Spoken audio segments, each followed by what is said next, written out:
construction d'un groupe scolaire en Guyane, c'est évidemment de créer des espaces fonctionnels et qui respectent la réglementation, tout en apportant des très bonnes conditions de confort, de manière naturelle, avec la ventilation naturelle et la protection solaire, mais aussi en créant un cadre de vie apte à susciter l'éveil et la curiosité des enfants à travers des espaces variés qui génèrent de l'émotion.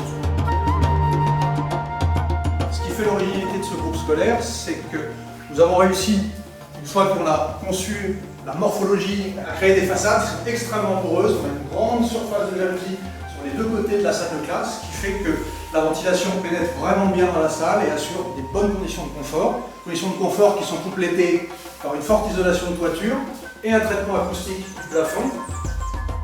Les grandes ouvertures, au final, faisant aussi que nous n'avons pas besoin du tout d'éclairer par de l'éclairage artificiel durant la journée.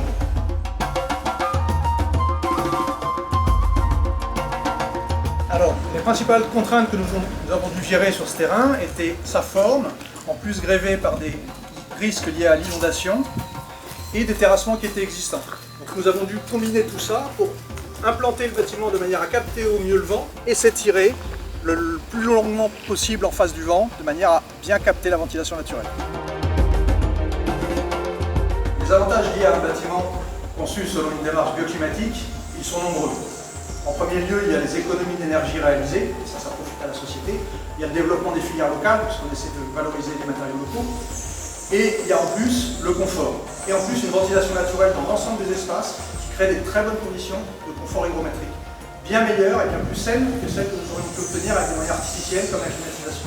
Et enfin, le plus important, parce qu'une école c'est un lieu de vie, l'architecture, les moyens architecturaux mis en œuvre pour satisfaire ces conditions de confort optimales créent des volumes très riches, très variés, propres à susciter l'éveil des enfants.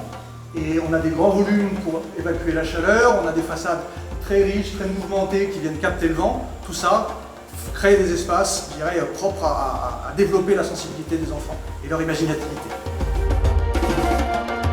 Adapter la morphologie du bâtiment au site permet d'optimiser le potentiel bioclimatique.